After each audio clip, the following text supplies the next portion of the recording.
السلام عليكم ورحمة الله وبركاته. أهلا وسهلا بحضراتكم إخواتنا وأحبابنا وأصحابنا وأصدقائنا وأقاربنا وكل حبايبنا. في فيديو النهاردة بإذن الله هنطلع نتكلم على موضوع الساعة، بين قوسين كده، حبس إمام عاشور 6 شهور لاعب النادي الأهلي. النهارده أصدر قرار محكمة جنح استئناف الشيخ زايد بحبس اللاعب إمام عاشور في قضية التعدي على فرد أمن في أحد المولات الشهيرة بالشيخ زايد. بسم الله الرحمن الرحيم.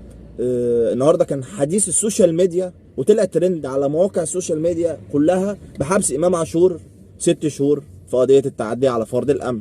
هو إيه اللي حصل؟ اللي إمام عاشور عمله خطأ. احنا بنتكلم، احنا مش بنعقب على القضاء وبنعقب على الحكم، احنا بنعقب على ايه اللي عمله امام عاشور غلط. جاله تليفون اللي انا من مراته حد بيتعدى عليا، حد بيعكسني، اللي هو اي حد طبيعي من جماهير الاهلي، جماهير الزمالك، جماهير الدوري المصري كله، اي مواطن مصري هيجي له تليفون من مراته اللي هي حد بيعتدي عليها، حد بيعكسها، حد بيقول كلمه تضايقها، هيجي ويبقى في غضب شديد وممكن يعمل أسوأ من اللي عمله امام عاشور. صح ولا غلط؟ ده حقيقة. اي انسان طبيعي عادي هيغير على مراته، اي انسان طبيعي. انا بتعاكس، انا فكل الدعم، كل الدعم للكابتن امام عاشور، وان شاء الله باذن الله يخرج منها على خير ويخرج منها سليم وما تاثرش فيه نفسيا وما ياثرش فيه في الملعب، وان شاء الله باذن الله الموضوع يعدي بسرعه على خير. وحصل ضجه جامده قوي في الموضوع. ان شاء الله ان شاء الله باذن الله.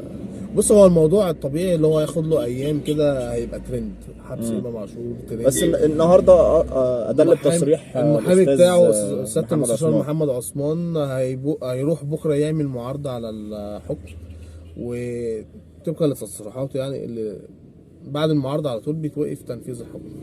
وان شاء الله باذن الله تعدي على خير على امام عاشور. احب اطمن الناس وجماهير الاهلي، امام عاشور بخير. امام عاشور ما اتحبس، الحكم اعلن غيابي، وكل الدعم لامام عاشور.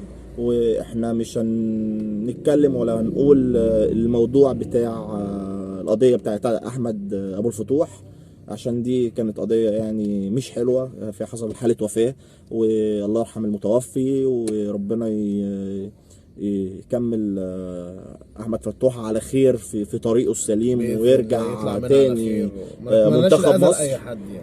عشان هو لعيب كبير، وان شاء الله باذن الله احنا مش هنحط مقارنه ما بين دي ودي. احمد ابو الفتوح اللاعب ان شاء الله يعتبر خد اخلاء سبيل بضمان سكن، ومش عارف القرار كان ايه بالظبط، بس احمد فتوح في الملعب دلوقتي بيتدرب بيلعب، رجع النادي، هيرجع ان شاء الله باذن الله منتخب مصر. فبطمن كل الاهلاويه القضيه امام عاشور ان شاء الله بعون الله مش هياخد فيها ساعه، وبالتوفيق ان شاء الله باذن الله، وكل الدعم لامام عاشور وجماهير الاهلي كلها تدعم امام عاشور. وان شاء الله باذن الله هنبقى لينا فيديوهات انا واستاذ محمود حافظ، استاذ محمد عباس اخويا. هيبقى لينا فيديوهات كتير ان شاء الله. احنا عاملين قناه اسمها كوره على القهوه، هنزلها على اللينك عندي في صفحتي على الفيسبوك، محمد عباس ابو يوسف بالانجلش، وفي صفحه جماهير الاهلي فانز هنزلها برضو اللينك بتاعها على صفحتي. مستنيين دعمكم كل اهلنا وكل حبايبنا وكل اخواتنا وكل اصحابنا.